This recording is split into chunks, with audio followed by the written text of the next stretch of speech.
Let's switch gears. You've been a strong supporter of the RFS. I have. Why?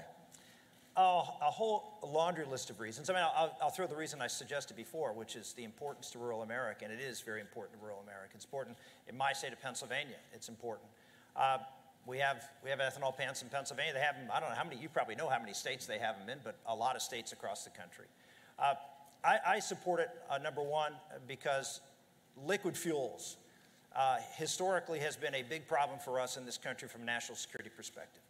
As you know, from the last time I ran on a program called Made in America, which is invest in American manufacturing and processing, try to reclaim our industrial heritage and make more things here, be more energy independent, be more independent from the standpoint of our national security in making our national security products here in America. All of the things that come from freedom and independence and putting people to work here in America again. I mean, if you just look at the reality of the middle of America hollowing out, wages stagnating, even as unemployment rates are going down, wages are still stagnating and dropping. Median income in this country is falling.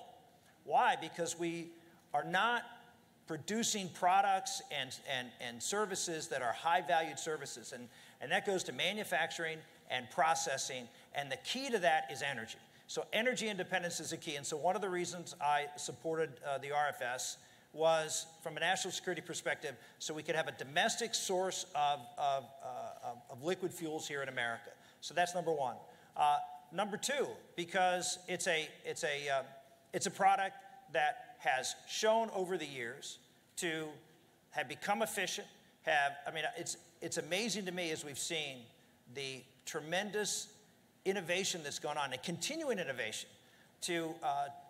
Every time I remember in the last campaign, well, not that we're in a campaign, but the last campaign, that I would go to, I'm just clarifying, the FEC is watching, just so you know this, that in the last campaign, you know, I'd go to New Hampshire and I would get hit every time, and you guys need to know this, would say, oh, you know, it takes more energy to produce ethanol. You've probably heard this a million times, right?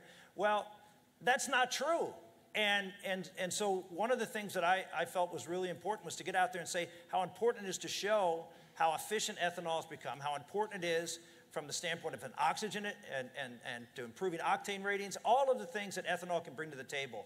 I just thought was an important thing, and it creates jobs in small town and rural America, which is where people are hurting. We have to look at where people are hurting in America and have policies to make sure that they have that ladder to climb to the top.